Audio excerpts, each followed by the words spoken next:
السلام عليكم ورحمة الله وبركاته. إن الحمد لله نحمده ونستعينه ونستغفره ونعوذ بالله من شرور أنفسنا ومن سيئات أعمالنا.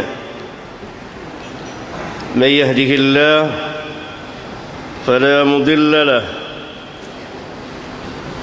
ومن يضلل فلا هادي له، وأشهد أن لا إله إلا الله وحده لا شريك له، وأشهد أن محمدا عبده ورسوله. أما بعد، فإن أصدق الحديث كتاب الله، وأحسن الحدي حدي محمد صلى الله عليه وسلم، وشر الأمور محدثاتها، وكل محدثات بدعة، وكل بدعة ضلالة، وكل ضلالة في النار.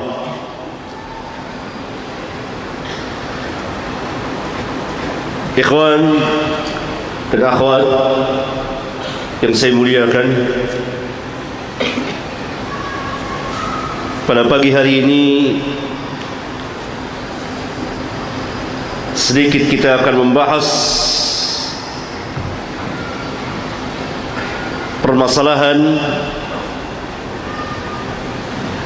an-nikah.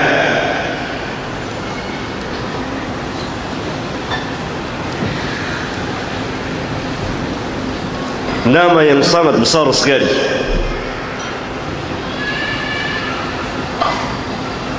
yang selalu disebut-sebut, diingat,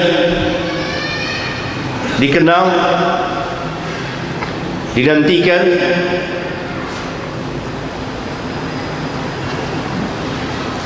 oleh manusia, berjalan sesuai dengan fitrah yang ada pada manusia.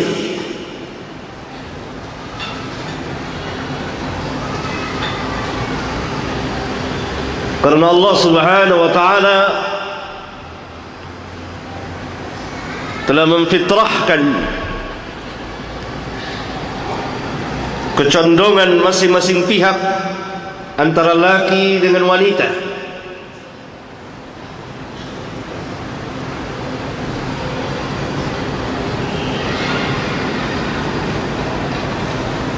Oleh kerana itu,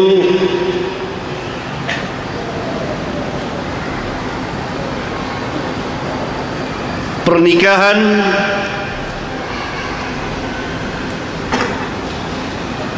berlangsung terus-menerus sepanjang sejarah umat manusia.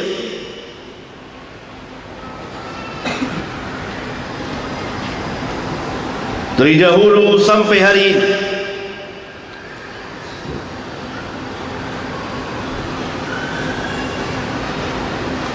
mereka melangsungkan pernikahan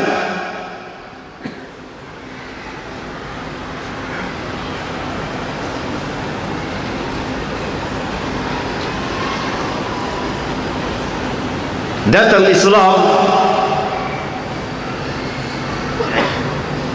mengatur pernikahan dengan sebaik-baik aturan,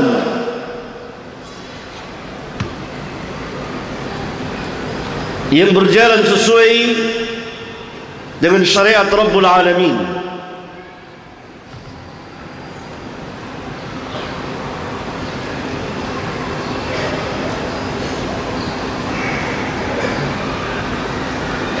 Tetapi Islam tetap mensahkan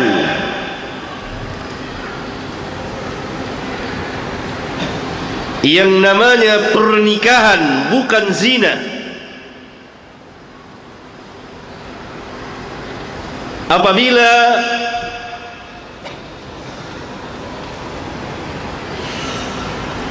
suami istri, orang di luar Islam, non muslim, masuk Islam,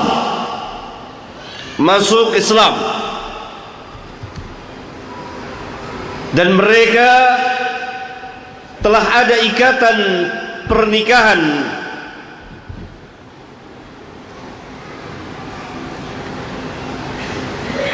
mereka masuk Islam bersama pernikahan mereka, perkawinan mereka yang sebelumnya tidak diulang lagi, tidak dibatalkan, tidak diperbaharui.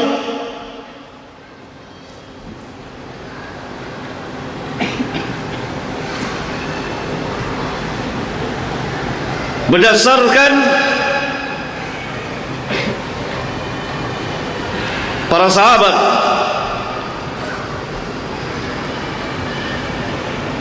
dan termasuk putri Rasulullah sallallahu alaihi wasallam yang nikah sebelum diutusnya, diangkatnya Rasulullah sallallahu alaihi wasallam jadi rasul.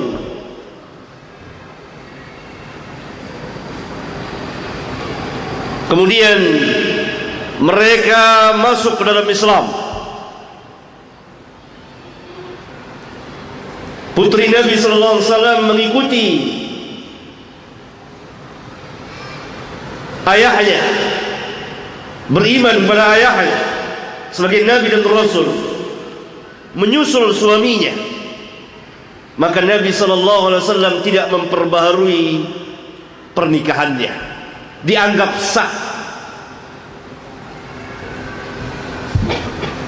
Nikah suatu pernyataan yang disaksikan oleh manusia, ikatan dua orang antara laki dengan wanita yang mengadakan ikatan pernikahan.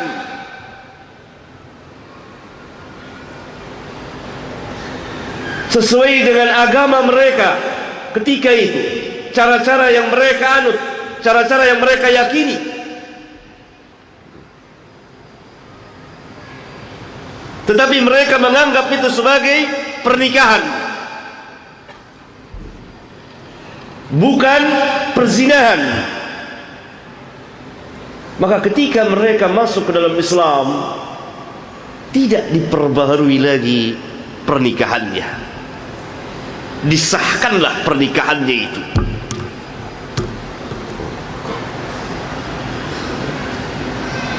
Berbeda orang yang telah masuk Islam, dua orang muslim dan muslimah melangsungkan pernikahan dengan cara-cara yang tidak islami, maka tidak sah nikahnya. Karena Islam telah mengatur pernikahan sedemikian rupa dengan lengkap dan sempurna. Saya jelaskan ini menunjukkan kebesaran nikah itu, kemuliaan nikah itu, kehormatan pernikahan itu sendiri.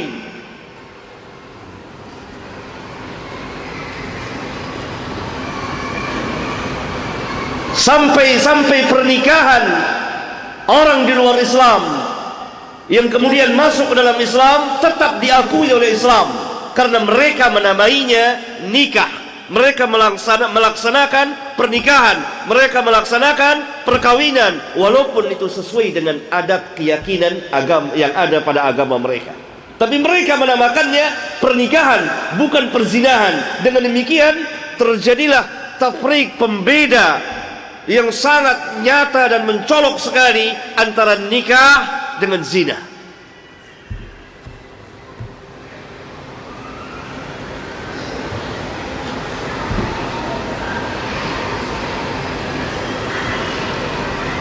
Dan kita pun mengetahui kebesaran an-nikah itu sendiri.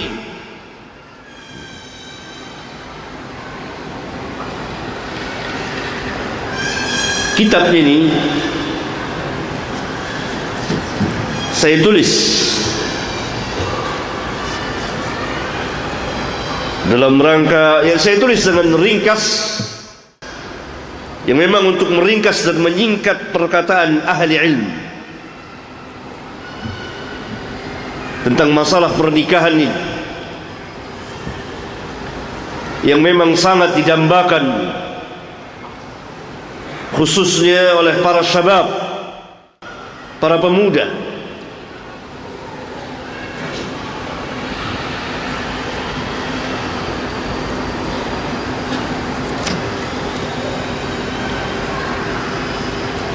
Bagi mereka yang akan melaksanakan pernikahannya penuh dengan penantian, bagi mereka yang sedang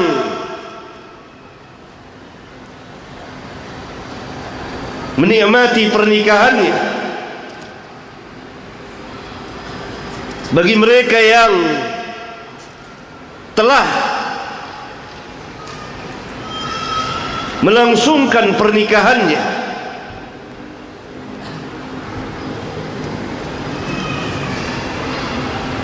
tinggal kenangan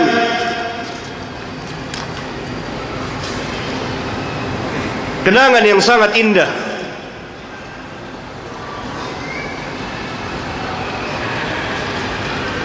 Oleh karena itu,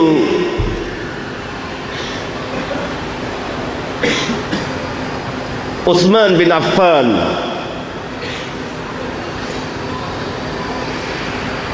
sahabiyun jalil, termasuk dari salah satu al-khulafa'ur rasyidin al-mahdiyyin, bahkan dijuluki Dzun Nurain, yang mempunyai dua cahaya,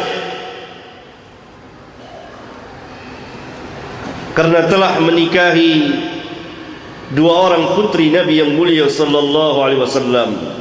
Yang pertama kemudian wafat dan Nabi nikahkan lagi, dan Nabi sallallahu alaihi wasallam nikahkan lagi dengan putrinya yang lain, sehingga digelari dia orang yang mempunyai dua cahaya.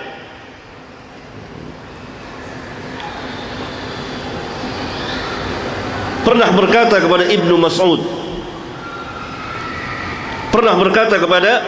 Ibnu Mas'ud, sahabiyun jalil, sahabat besar radhiyallahu anhuma, dan kedua-duanya Utsman dan Ibnu Mas'ud termasuk orang-orang yang Allah firmankan was-sabiquna al-awwalun minal muhajirin, orang-orang yang pertama-tama, yang terdahulu dari kaum muhajirin.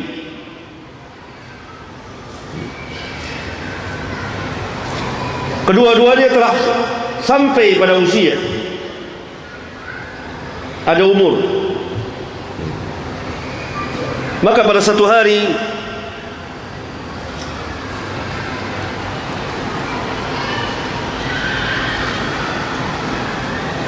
Utsman berkata, lihat halaman 17 di kitab saya ini. Berkata Alqamah, seorang tabi'in, aku pernah bersama Abdullah bin Mas'ud, lalu Utsman bin Affan menjumpainya di Mina. Maka Utsman berkata kepada Abdullah bin Mas'ud, hai Abu Abdurrahman, sesungguhnya saya mempunyai keperluan kepadamu, saya berhajat kepadamu. Lalu keduanya menyendiri, dua orang sahabat besar ini. Maka Utsman berkata kepada Abdullah bin Mas'ud, hai Abu Abdurrahman, maukah engkau aku nikahkan dengan seorang gadis yang akan mengingatkanmu kepada masa yang lalu? Ibnu Mas'ud telah mencapai usia yang cukup, pernikahan telah berlalu puluhan tahun yang lalu, tinggallah kenangan masa-masa yang indah. Lihat bagaimana sahabat meyakini bahwa pernikahan itu sebuah masalah yang besar, masalah yang indah, yang di dalamnya penuh dengan kesenangan, kebahagiaan, bukan kesusahan. yang penuh dengan kenangan yang tidak dilupakan. Sehingga Utsman berkata kepada Abdullah bin Mas'ud, maukah saya nikahkan engkau dengan seorang gadis yang akan mengingatkanmu kepada masa-masa yang indah yang telah berlalu darimu. Allahu Akbar, Allahu Akbar.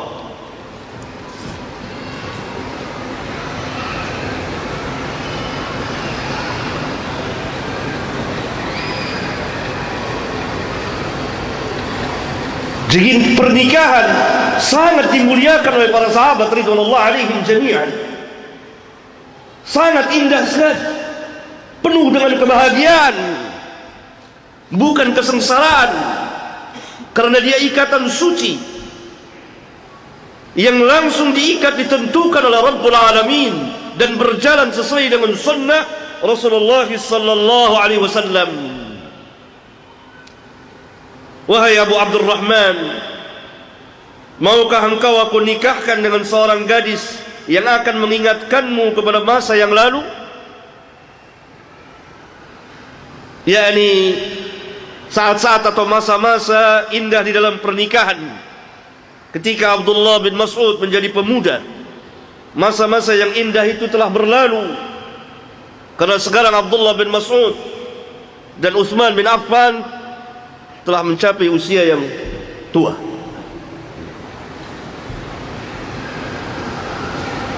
Tapi tetaplah para sahabat memuliakan pernikahan itu. Jadi pernikahan selalu dinantikan, diharapkan, disebut, diceritakan oleh orang yang akan menikah.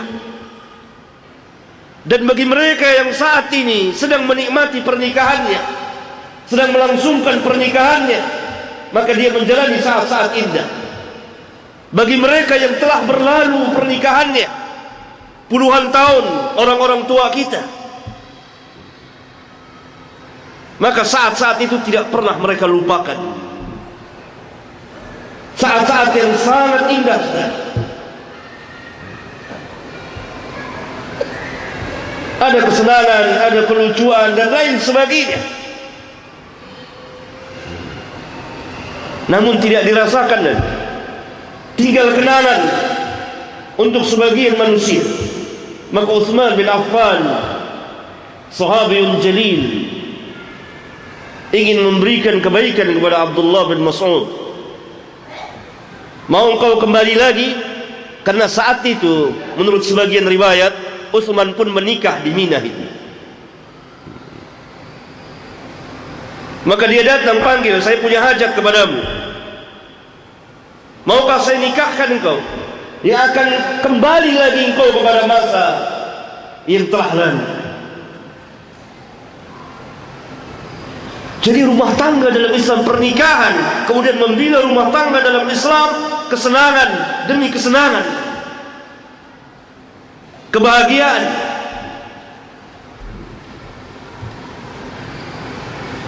Nah, dari sinilah keluar asbabul wurud, sebab-sebab Abdullah bin Mas'ud membawakan sabda Nabi sallallahu alaihi wasallam yang sangat terkenal di kalangan kaum muslimin dan muslimat. Halaman 16. An Abdullah qala lana Rasulullah sallallahu alaihi wasallam, ya ma'syar asy-syabab, man istata'a minkum al-ba'a falyatazawwaj fa innahu aghaddu lil-basar wa ahsanu lil-farj, wa man lam yastati' fa 'alayhi bis-sawm fa innahu lahu wija'. Sabda yang suci dan mulia yang menyerukan kepada syabab, kepada para pemuda untuk segera falyatazawwaj. Barang siapa yang mempunyai kemampuan, barang siapa yang telah mampu, kemampuan yang ada sesuai dengan kebiasaan adatnya, secara nisbi tentunya, kurang bagi seseorang, cukup bagi yang lain, cukup bagi yang lain, kurang bagi yang lain lagi. dan begitulah seterusnya. Nisbi. Tidak ada ukuran yang pasti. Tetapi yang pasti adalah kewajiban memberi nafkah kepada istri, kepada keluarga.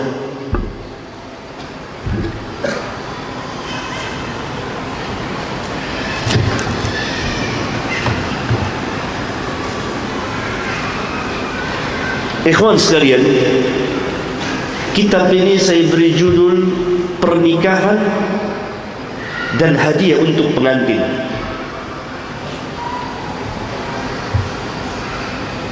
Para ulama mengatakan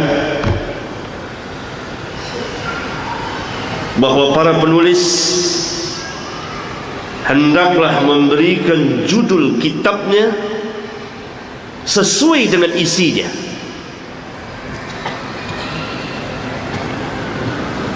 Misal kita menulis i'tiqad ahlus sunnah wal jamaah, keyakinan ahlus sunnah wal jamaah, tetapi isinya adalah keyakinan yang sesat, yang sangat menyimpang dari keyakinan ahlus sunnah wal jamaah. Antara judul dengan isi sangat jauh. Pernikahan, karena seluruh isi kitab ini membahas tentang pernikahan. Walaupun yang saya bahas hanya sedikit dinisbahkan dengan pembahasan, kajian, tulisan, keterangan, syarah, penjelasan dari para ulama. Karena saya hanya meringkas perkataan ahli ilmu.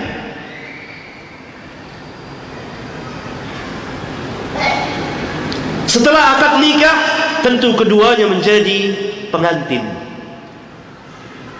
menjalani hari-hari di mana keduanya baru saja melaksanakan akad nikah.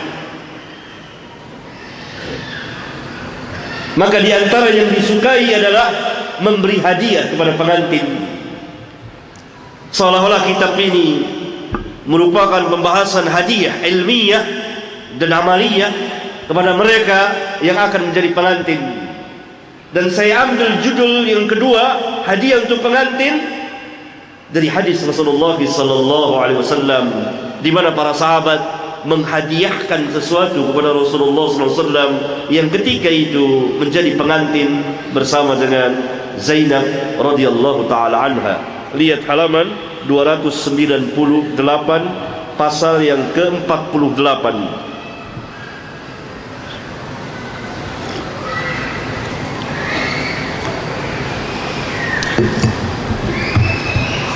Gahwan. Hadiah untuk pengantin, judulnya. Judul bab ini saya ambil dari Imam Bukhari. Imam Bukhari di kitab sahihnya di bagian kitabun nikah memberikan judul seperti ini. Saya terangkan di catatan kakinya. Ini adalah bab ke-65 kitab nikah yang diberikan oleh Imam Bukhari di kitab sahihnya. Hadiah untuk pengantin. Dasarnya adalah hadis ini. Kita lihat. An Anas bin Malik qala kana an-nabiy sallallahu alaihi wasallam arusan bi Zainab faqalat li Sulaim law ahdayna li Rasulillah sallallahu alaihi wasallam hadiyatan. Dari Anas bin Malik, dia berkata, ketika Nabi sallallahu alaihi wasallam pengantinan, memasuki hari-hari setelah akad nikah dengan Zainab, maka ibuku Sulaim berkata kepadaku, kalau sekiranya kita memberikan hadiah kepada Rasulullah sallallahu alaihi wasallam dengan sebuah hadiah, maka kata Anas, saya menjawab, lakukanlah. Maka ibuku segera mengambil korma dan samin dan susu kering, mencampurnya menjadi satu, lalu dia membuat hais, makanan orang Arab, di dalam satu periuk besar. Kemudian dia meminta kepadaku untuk membawanya kepada beliau, maka saya pun segera membawanya kepada beliau. Maka beliau bersabda kepadaku, letakkanlah di sini. Hadiah bagi pengantin, dan telah berlangsung sejak zaman Rasulullah sallallahu alaihi wasallam, berupa apa saja. Maka kitab ini semoga menjadi hadiah bagi mereka yang menjadi pengantin. Ikhwan dan akhwat yang saya muliakan, kitab ini saya susun menjadi 5 bab. Setiap bab terdiri dari beberapa pasal. Oleh karena itu membacanya harus berurutan, tertib, sehingga mudah dipahami. Karena saya tulis kitab ini agak lama, dan saya pilih kata-kata agar kaum muslimin dan muslimat dapat memahaminya dengan mudah. Paling tidak sebagiannya atau sebagian besarnya. Dan saya ringkas perkataan-perkataan itu, tidak terlalu bertele-tele, berpanjang-panjang, sehingga membuat kita bosan, kecuali di tempat-tempat yang diperlukan, yang memang harus saya panjangkan. Bab pertama dengan judul sebelum nikah. Pranikah. Sebelum nikah, seperti para pemuda yang belum pernah merasakan pernikahan sebelum nikah, maka hendaklah mereka melihat pasal-pasal ini. Islam memerintahkan dan menganjurkan umatnya untuk menikah. Kemudian larangan tabattul dan khisa, yang membedakan antara Islam dengan kehidupan kependetaan, yang akhirnya mereka pun berbuat sebagaimana yang kita lihat dan kita saksikan. Perintah kepada para pemuda yang telah mampu untuk segera menikah, dan bahkan orang yang tidak mampu tetapi dia menikah. Ini lebih ajib lagi. Tidak mampu tapi dia menikah.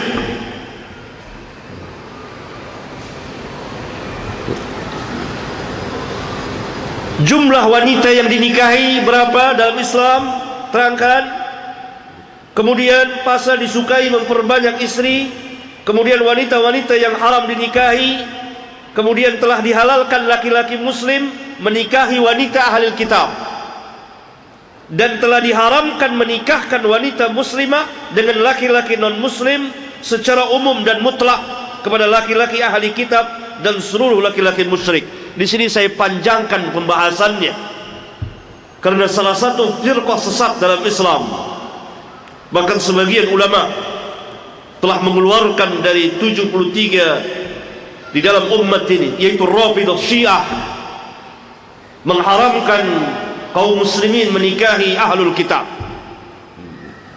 yang menyalahi madhab ahlus sunnah wal jamaah. Bukan sebuah anjuran untuk menikahi ahlul kitab, tidak, tapi hukum harus dijelaskan. Apa yang Allah halalkan harus dikatakan halal, apa yang Allah haramkan harus dikatakan haram. Tidaklah seorang muslim itu dianjurkan untuk menikahi perempuan-perempuan ahlul kitab, tidak. Apalagi masyarakat kita yang tinggal di Indonesia ini, masyarakat kaum muslimin, di mana muslimahnya lebih banyak dari kaum musliminnya. Tidak patut tentunya kita mencari wanita ahlul kitab.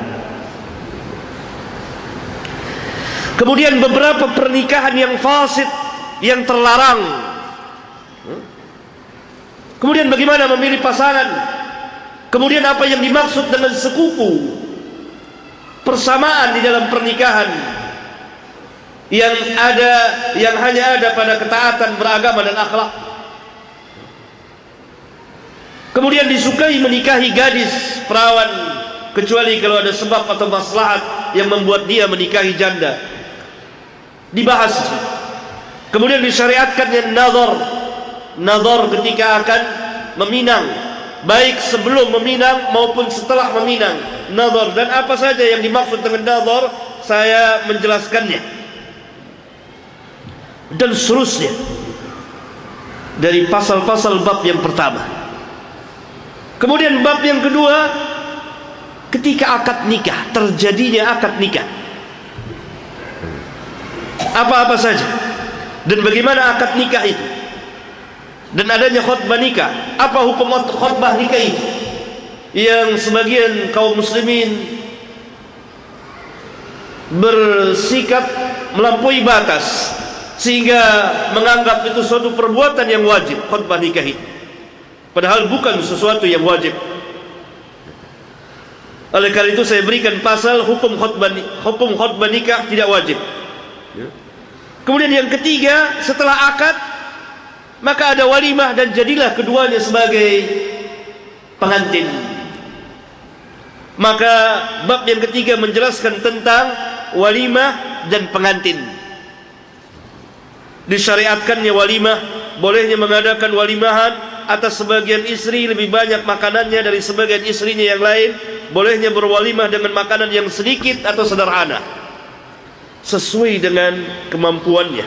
Bolehnya mengundang banyak orang ketika walimahan, membantu orang yang akan berwalimah, dan seterusnya dari hukum-hukum walimah dan pengantin. Kemudian bab yang keempat, ketika keduanya menjadi pengantin bersama adabuz zifaf, adab-adab sebagai pengantin. Demikian aturan Islam, sangat indahnya, sangat lengkapnya.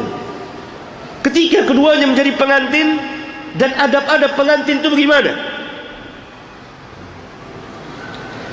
Di antaranya apa yang dilakukan dan diucapkan pengantin laki kepada pengantin perempuan ketika keduanya bertemu. Dengan nama Allah didoakan, berlindung dari kejahatannya, dan seterusnya.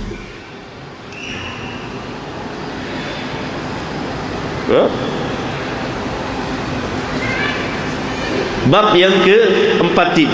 Kemudian bab yang kelima, selesai masa pengantinan, maka keduanya telah menjadi suami istri, hidup sebagai suami istri. Ketika keduanya menjadi suami istri, maka ada beberapa pasal, 3 buah pasal saya jelaskan. Yang pertama,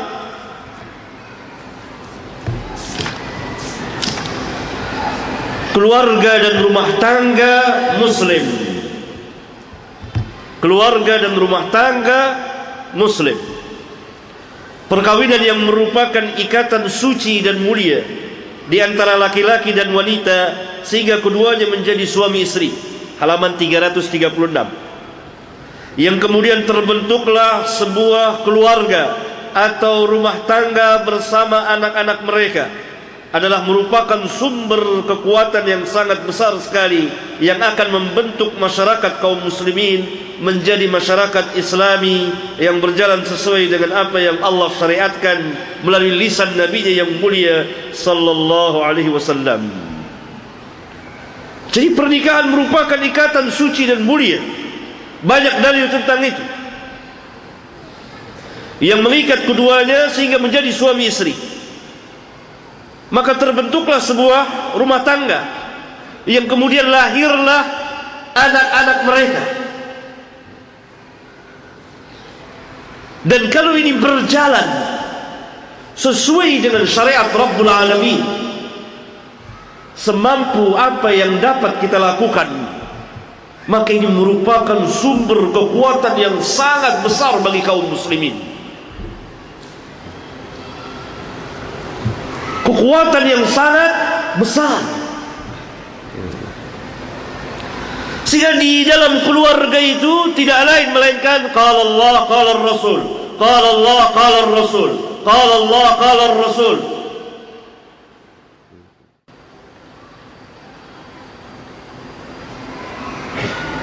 Dari suami, dari istri kepada anak-anak mereka dan seterusnya. Kalau setiap keluarga muslim seperti itu, ada berapa juta keluarga muslim, maka itu merupakan kekuatan yang sangat besar. Islam menjelaskan masalah suami istri bersama anak-anak kedua dengan sangat luas sekali dan terperinci. Hal ini dapat kita ketahui dari Alkitab dan Sunnah, dari para ahli ilmu sebagai pewaris para nabi dan rasul. Di antaranya adalah, pertama, Islam menjadikan ikatan suami istri agar keduanya dapat tinggal dengan tenang dan tentram. Ayatnya telah sama kita hafal. Wa min ayatihi an khalaqa lakum min anfusikum azwajan litaskunu ilaiha wa ja'ala bainakum mawaddatan wa rahmah inna fi dhalika laayatin liqaumin yatafakkarun. Yang kedua, Islam menjadikan suami sebagai pemimpin umum dan tertinggi yang memimpin keluarganya, yaitu istri dan anak-anaknya. Suami bertanggung jawab penuh di dalam kepemimpinannya itu, sedangkan istri sebagai pemimpin di rumah tangga suaminya dan anak-anak suaminya. Keduanya nanti pada hari kiamat akan ditanya oleh Allah tentang kepemimpinan mereka, sebagaimana telah disabdakan oleh Rasulullah SAW, kullukum ra'in wa mas'ulun an ra'iyatihi. Setiap kamu pemimpin dan akan ditanya tentang kepemimpinannya masing-masing. Yang ketiga, sebuah keluarga akan memperoleh kebahagiaan dan kesenangan dunia dan akhirat, insyaallah taala, apabila mereka telah memenuhi beberapa persyaratan. Di antaranya yang terpenting adalah, pertama, masing-masing dari suami istri sebagai hamba yang memenuhi hak Allah dengan sebenar-benarnya. Kalau salah satu dari keduanya tidak memenuhi hak Allah, maka terjadilah kegoncangan dan kerusakan yang sangat dahsyat di rumah tangga itu. Karena yang satu taat, yang satu durhaka.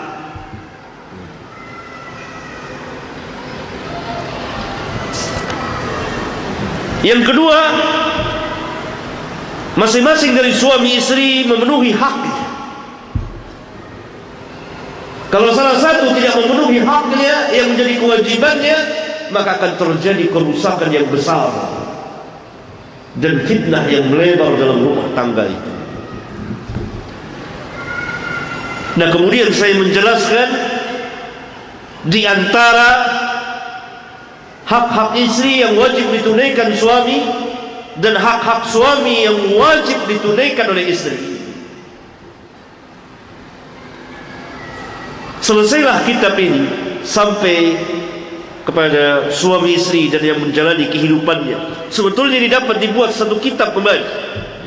Adapun tentang urusan talak dan lain sebagainya, ada kitab tersendiri yang dipisahkan oleh para ulama dari kitab nikah.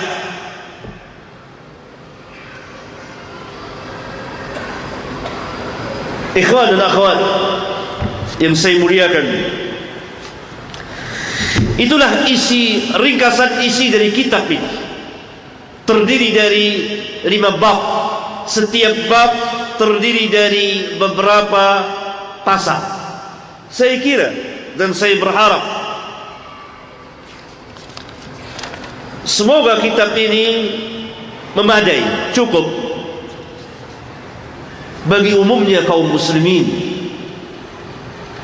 khususnya mereka yang akan melangsungkan pernikahan. Walaupun kitab ini secara umum, baik untuk khususnya yang sebelum, baik yang telah menikah atau akan menikah, yang belum pernah menikah,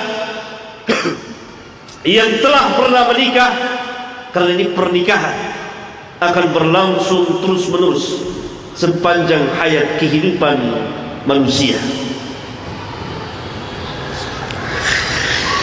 Walaupun para pemuda tentunya yang hadir di sini insyaallah taala sangat berhajat tentang hukum-hukum pernikahan, mereka harus mengetahuinya, mereka harus memahaminya, dan mereka harus bertanya kepada ahli ilmu. Karena pernikahan bukan main-main. Pernikahan adalah kesungguhan. Pernikahan adalah sebuah masalah yang besar, sebuah perbuatan yang besar, dan di dalamnya penuh dengan ganjaran, penuh dengan pahala. Apalagi bagi kaum laki-laki, kedua-duanya dapat tentunya. Tapi bagi laki-laki, bagi suami, mempunyai tanggung jawab yang besar. Sehingga kata Nabi SAW, tidak engkau masukkan sesuap makanan ke dalam mulut istrimu. Yang dimaksud adalah, walaupun kau memberi makan sedikit kepada istrimu, apa saja yang kau beri makan kepada istrimu, dan engkau mencari wajah Allah, maka Allah akan memberikan ganjaran. Itu baru sesuap. Bagaimana kalau sepiring? Bagaimana kalau istrinya makannya banyak?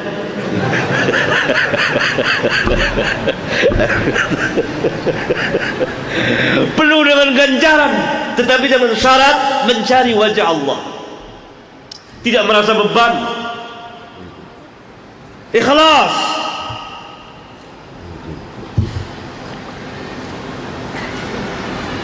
Bahkan Nabi SAW mengatakan, wa fi bud'i ahadikum, dan dalam hubungan kamu, di antara keduanya, hubungan suami istri, ada ajrun, ganjaran,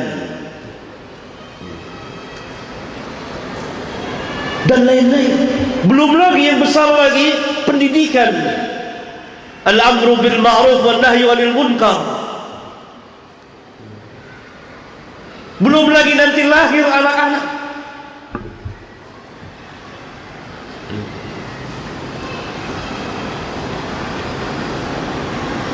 Demikian juga istri,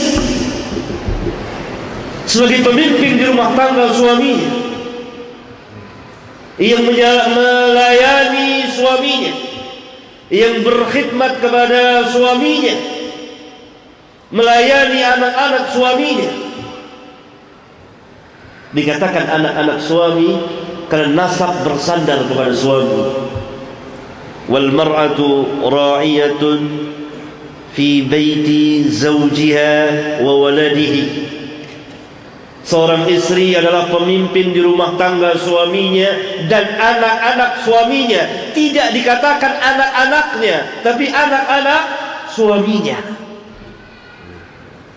Karena suami pemimpin rumah tangga, nasab disandarkan kepada suami, pendidikan disandarkan kepada suami.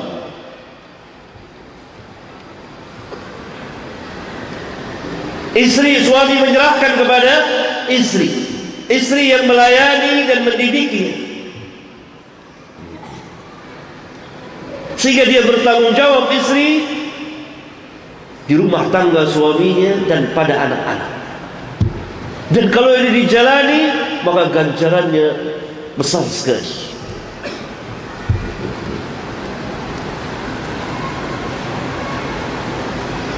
Rasulullah sallallahu alaihi wasallam bersabda, ayyuma imra'atin sallat khamsaha wa shamat shahraha wa hafizat farjaha wa ata'at ba'laha dakhalatil jannah. Siapa saja perempuan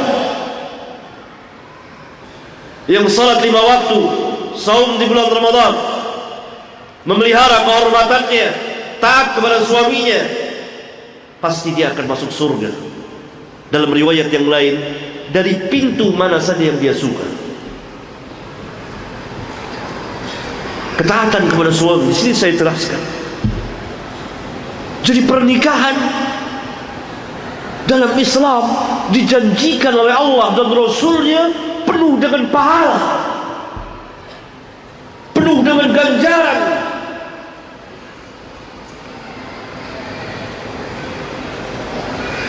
Sehingga pemuda-pemuda yang hadir saat ini,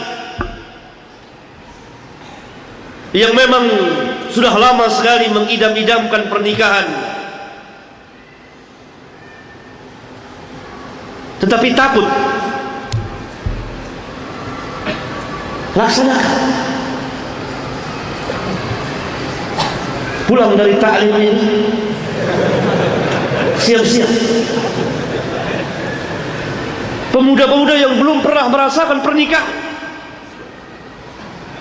yang di dalamnya penuh dengan keindahan, penuh dengan ganjaran.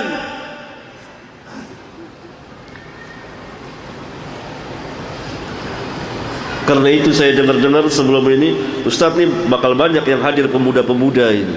Dan saya lihat memang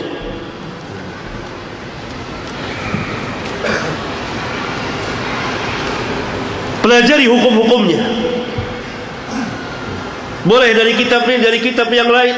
Banyak sekali ditulis oleh para ahli ilmu tentang kitab pernikahan.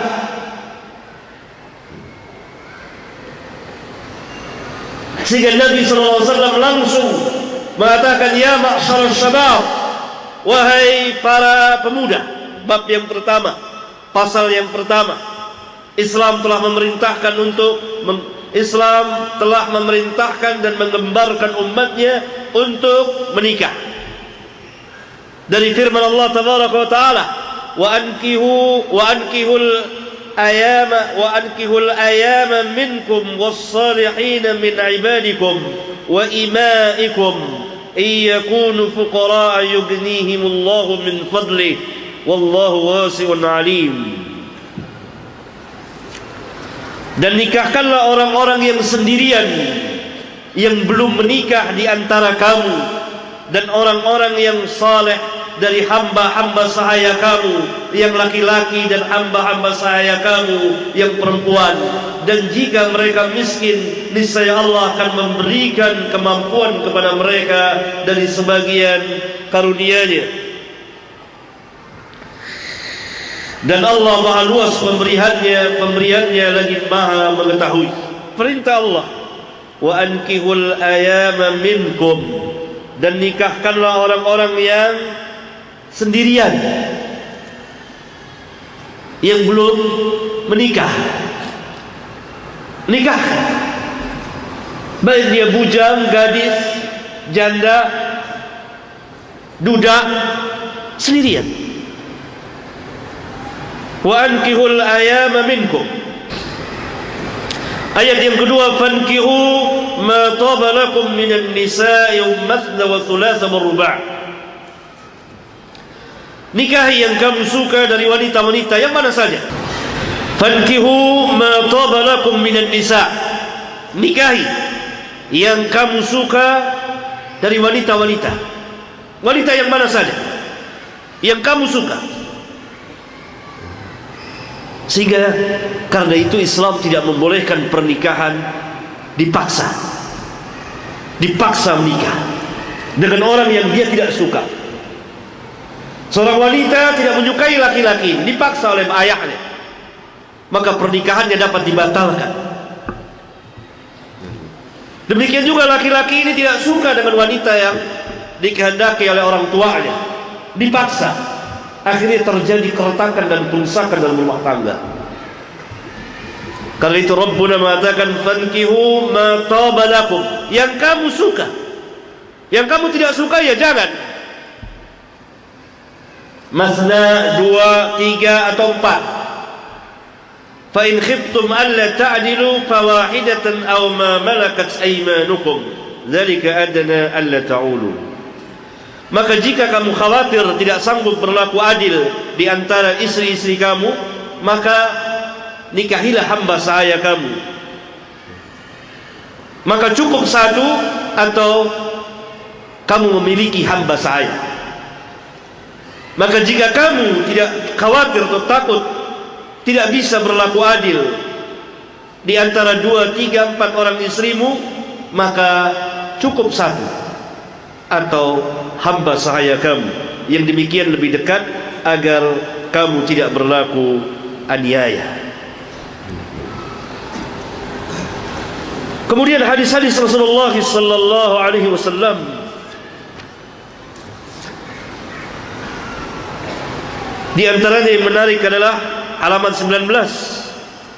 An Aisyah qalat qala Rasulullah sallallahu alaihi wasallam an-nikahu min sunnati wa man lam ya'mal bi sunnati falaysa minni wa tazawwaju fa inni mukathirun bikumul umam wa man kana dha tawlin falyankih wa man lam yajid fa alayhi bis-siyam fa inna as-sawma lahu wija.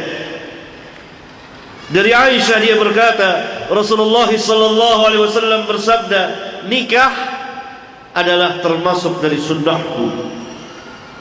Nikah merupakan sunnahku, yaitu perjalanan kehidupanku, perjalanan al-anbiya wal mursalin. Barang siapa yang tidak mengamalkan sunnahku, maka dia bukan dariku, dari orang yang mengikuti sunnahku. Siapa yang membenci pernikahan, siapa yang lari dari pernikahan, maka dia telah menyimpang dari sunnah Nabi yang mulia sallallahu alaihi wasallam. Orang yang tidak nikah tanpa sebab yang dibenarkan dan dia benci dengan pernikahan, maka dia telah menyimpang dari sunnah Rasulullah sallallahu alaihi wasallam. Nikahlah, karena sesungguhnya aku akan berbangga dengan banyaknya kamu di hadapan umat-umat. Nikah, karena dengan nikah akan melahirkan anak. Maka Nabi SAW berbangga di hadapan para nabi, di hadapan umat-umat nanti pada hari kiamat, karena umatnya begitu banyak.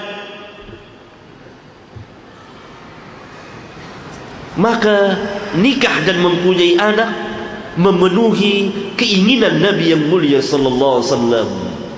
Berarti kita telah memenuhi harapan Nabi yang mulia sallallahu alaihi wasallam.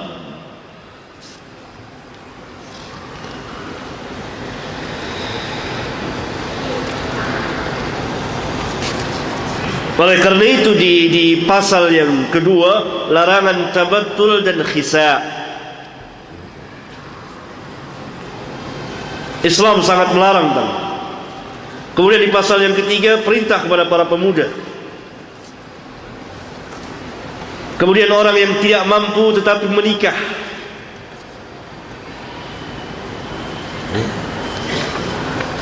Saat itu dia tidak mampu, karena ketidakmampuan seseorang relatif. Oleh karena itu pasal yang keempat dengan judul orang yang tidak mampu tetapi menikah sangat menarik sekali, dan disyarahkan, dijelaskan oleh sebagian ulama.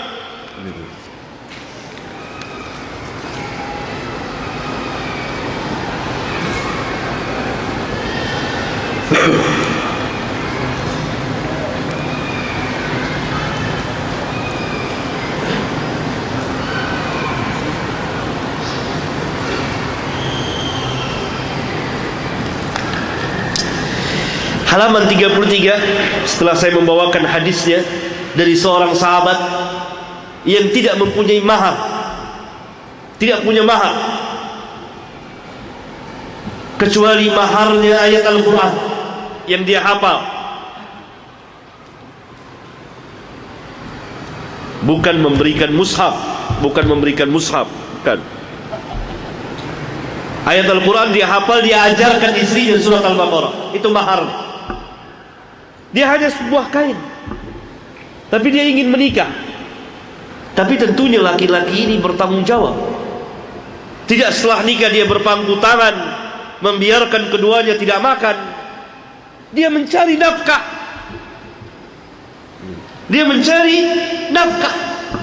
Dia memberi nafkah kepada istrinya. Karena laki-laki harus mencari nafkah, wajib hukumnya. Menarik perhatian kita, Al-Imam Al-Bukhari di kitab sahihnya di bagian kitab nikah bab ke-15 telah memberikan judul bab seperti di atas. Judul bab seperti ini, orang yang tidak mampu menikah. Saya tambahkan dengan kalimat tetapi, yang merupakan fikih pemahaman beliau yang sangat tinggi. Kemudian beliau mengatakan, yakni memberikan alasan kenapa orang yang tidak atau belum mempunyai kemampuan malah menikah. Karena berdasarkan firman Allah, iyakunu fuqara'a yughnihimullahu min fadli wallahu wasi'un alim. Jika mereka miskin, niscaya Allah akan memberikan kemampuan kepada mereka dari sebagian karunia-Nya. Ya. Kemudian Al-Imam meriwayatkan hadis di atas. Lalu pada halaman 35 di kitab saya ini, Al-Hafidh Ibnu Hajar menjelaskan maksudnya. Walhasil bahwa kemiskinan ketiga itu, yakni ketika akan menikah, tidak menghalanginya untuk menikah, karena mungkin saja dia akan memperoleh harta di kemudian hari. Penjelasan yang sangat menakjubkan dari Al-Hafidh yang mensyarahkan bab yang diberikan oleh Al-Imam Al-Bukhari. Orang yang tidak mampu menikah. Kenapa orang yang tidak mampu menikah? Dijawab oleh Imam Bukhari berdasarkan firman Allah tadi, jika kamu fakir, Allah akan memberikan karunia-Nya kepada kamu. Jadi pemuda-pemuda yang sudah lama menginginkan pernikahan, nikah. Asal bertanggung jawab, berani tampil sebagai apa? Rijal. Tampil sebagai rijal, laki-laki. Jadi berdasarkan hadis tadi, dalam kondisi tertentu seorang sangat ingin menikah, dia belum punya kemampuan yang cukup, misalnya dia sangat ingin menikah, maka laksanakan.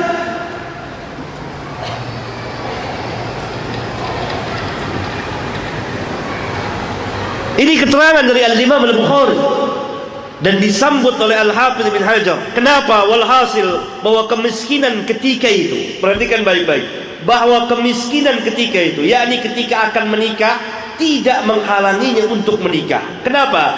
Karena mungkin saja dia akan memperoleh harta di kemudian hari. Berarti orang harus hidup apa? Optimis, penuh harap, bukan pesimis seperti kehidupan kita saat ini, penuh dengan pesimis, dan seolah-olah kita mengetahui masa depan. Wa ma tadri nafsum madza taksibu ghadan, kata Allah. Seseorang tidak tahu apa yang akan dia usahakan besok. Bisa jadi sekarang miskin, insyaallah besok kaya, cukup. Bisa jadi sekarang ketika nikah pas-pasan, bahkan ada kalanya dia ngutang. Ketawa dia. Tetapi di dalam kitab ini saya berikan bab membantu orang-orang yang akan berwalimah. Ada ikhwan mau berwalimah tapi kurang, maka satu ganjaran yang besar kita membantunya dengan menjaga kehormatannya, dengan tetap menjaga kehormatan dia. Ketika Ali bin Abi Thalib dibantu oleh sahabat yang lain, maka saya cantumkanlah pasal itu, membantu orang yang akan berwalimah.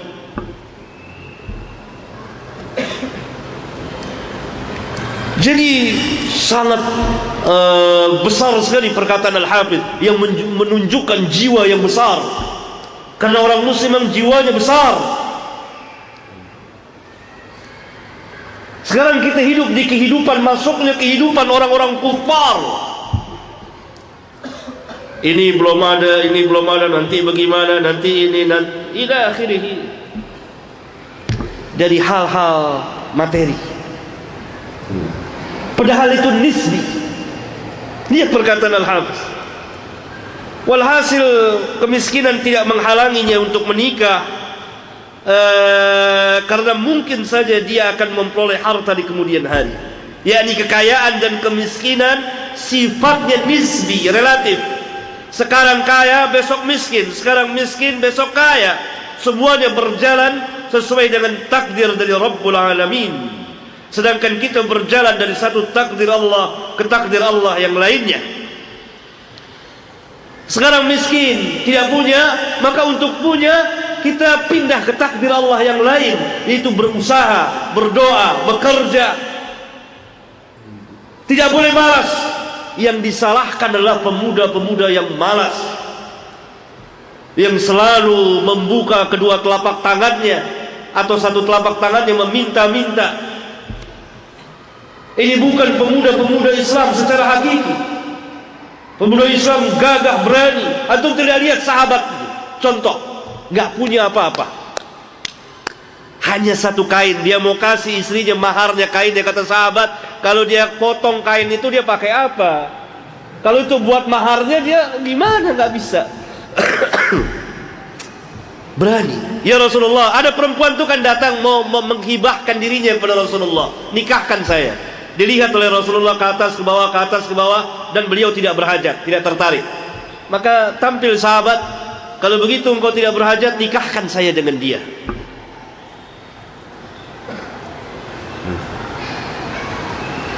Pulang ke rumahmu, cari apa mahar. Balik lagi, nggak ada. Pulang lagi, hatta sebuah cincin besi. Hatta cincin besi nggak punya. Hatta cincin besi nggak punya. Yang ada ini kain saya. Kata sahabat yang ada di situ, kalau kain itu diberikan kepada perempuan itu, dia pakai apa? Kalau tidak diberikan, perempuan ini apa maharnya? Bingung. Semua terdiam. Diam. Perempuan itu diam, laki itu diam, Nabi diam, sahabat diam. Ini nggak punya apa-apa. Bingung. Sudah berulang kali ke rumahnya, nggak ada apa-apa di rumahnya. Hatta sebuah cincin besi nggak ada. Dia modal apa? Keberanian. Tapi berani yang terarah, berani yang bertanggung jawab. Karena dia tahu syariat Islam. Begitu saya nikah, dia jadi istri saya, tanggung jawab saya. Saya harus memberi makan kepadanya, mencari nafkah. Lalu dia mau pergi, Pak. Engkau hafal ayat ini, hafal di luar kepala, di luar kepala. Saya nikahkan engkau dengan mahar yang ada padamu. Nikahnya. Hanya maharnya hafalan ayat Quran. Allahu Akbar. Allahu Akbar.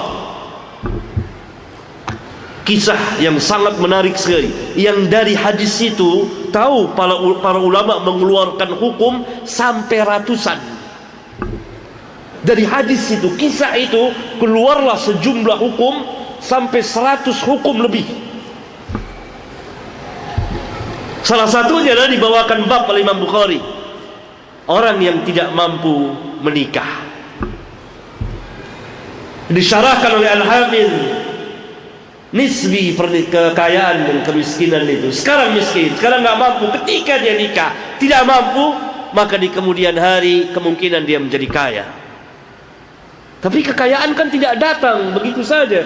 Orang harus bekerja, dan ini tidak perlu lagi diterangkan, karena berjalan sesuai dengan kodrat yang ada, yang Allah tetapkan, tentukan, syariatkan pada laki-laki. Yang terlarang adalah pemuda-pemuda yang malas, yang menadahkan tangannya, mengandalkan kedua orang tuanya. Walhal dia mampu bekerja, orang tua boleh saja membantu, boleh saja menginfakkan hartanya, menikahkan anaknya dan seterusnya. Apalagi kalau anaknya itu miskin, orang tuanya kaya, maka dia memberikan nafkah kepada anaknya selama anaknya itu belum mampu berdiri dan bekerja dengan penghasilan yang baik. Maka dia infakkan hartanya kepada anaknya yang telah berkeluarga itu, dia akan memperoleh ganjaran yang sangat besar sekali. Jadi permasalahannya satu, mau atau tidak, bertanggung jawab atau tidak, malas atau tidak.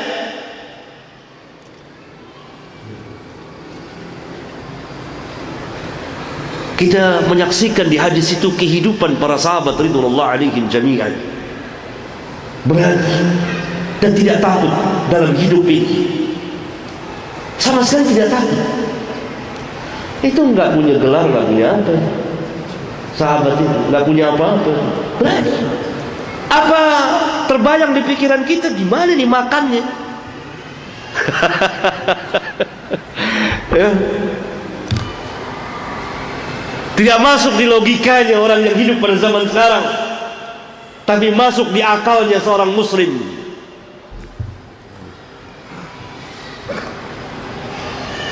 Karena siapa yang memberikan rezeki? Siapa?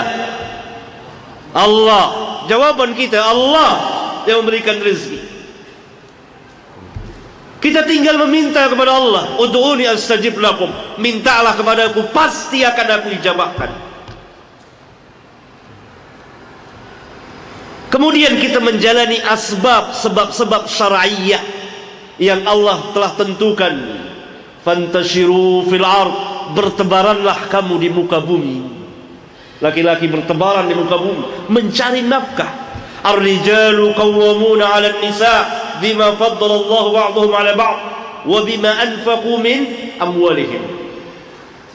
Laki-laki adalah pemimpin atas kaum wanita disebabkan Allah telah melebihkan sebagiannya dari sebagian yang lain. Allah telah melebihkan laki-laki dari kaum wanita, dan disebabkan laki-laki memberi nafkah kepada kaum wanita, suami memberi nafkah kepada istrinya. Maka seringkali saya melihat laki-laki yang malas padahal dia mampu, apalagi meminta-minta kepada manusia. Di tengah-tengah jalan melihat orang-orang yang gagah, yang masih kuat, dia menadahkan tangan kepada manusia. Pemuda-pemuda yang malas, yang di rumah, yang tidak bertebaran di muka bumi, mencari nafkah, memohon rezeki kepada Allah Taala. Ini bukan laki-laki, bukan rijal. Maka tidak barokah. Kita mencari sebab apa yang kita mampu, kemudian tawakal, berserah diri kepada Allah dengan penyerahan diri secara mutlak dalam segala keadaan, dan menjalani sebab-sebabnya.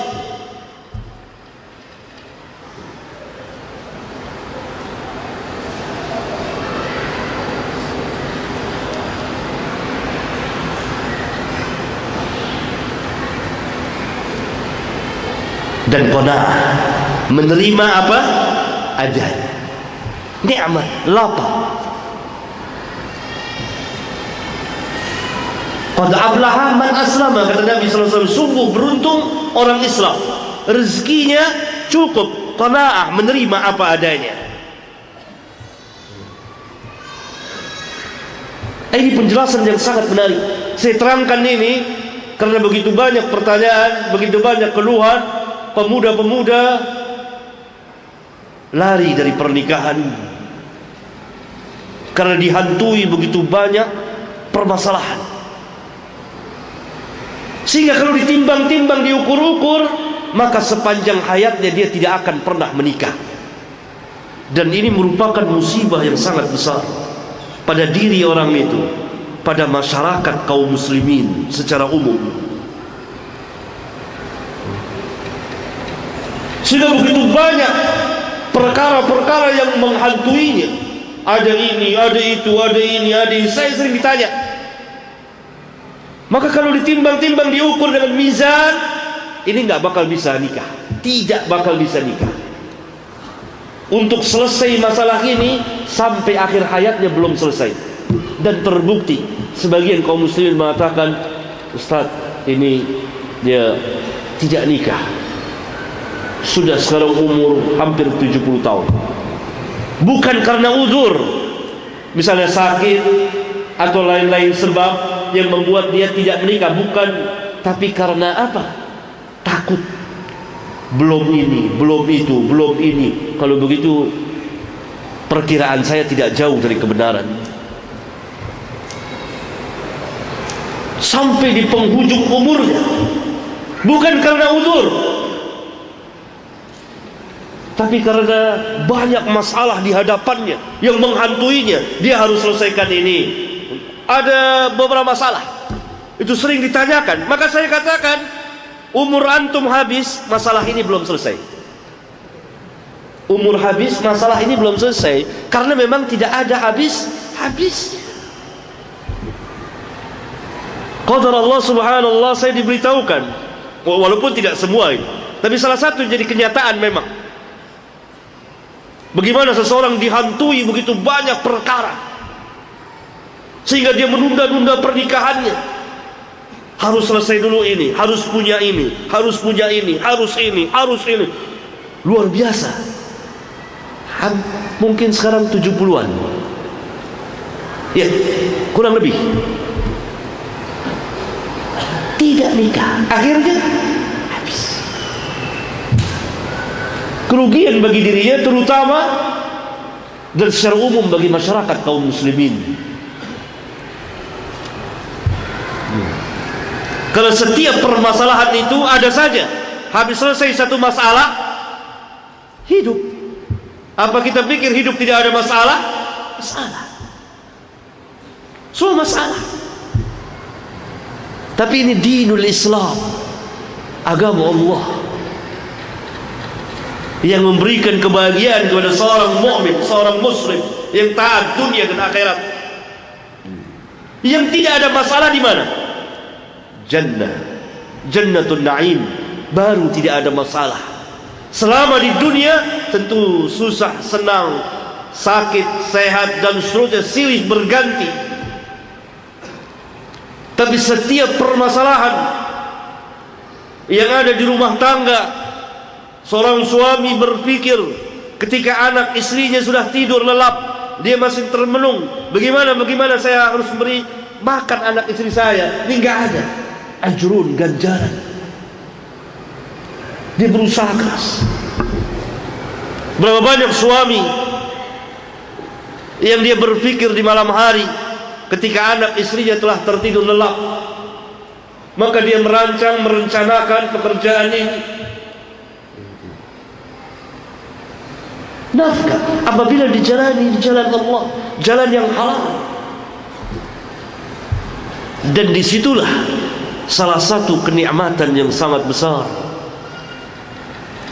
Terasa kita sebagai pemimpin. Sadaqallahul azim ketika Rabbuna mengatakan ar-rijalu qawwamuna 'alan nisa bima faddala Allah ba'dahum 'ala ba'd. Dan makin kita tahu ketinggian ajaran Islam, andai kata itu diserahkan kepemimpinan itu kepada istri, maka hancurlah rumah tangga, hancurlah masyarakat. Karena ketidaksanggupan wanita untuk berpikir lama. Dan bagaimana kita mengontrol istri dan anak-anak tentang ketaatan kepada Rabbul Alamin. Bagaimana lukanya hati seorang suami dan bapak yang melihat anak dan istrinya melanggar, yang tidak taat atau kurang atau tidak menjalani dan seterusnya. Ar-rijalu qawwamuna 'ala an-nisa. Ajrun.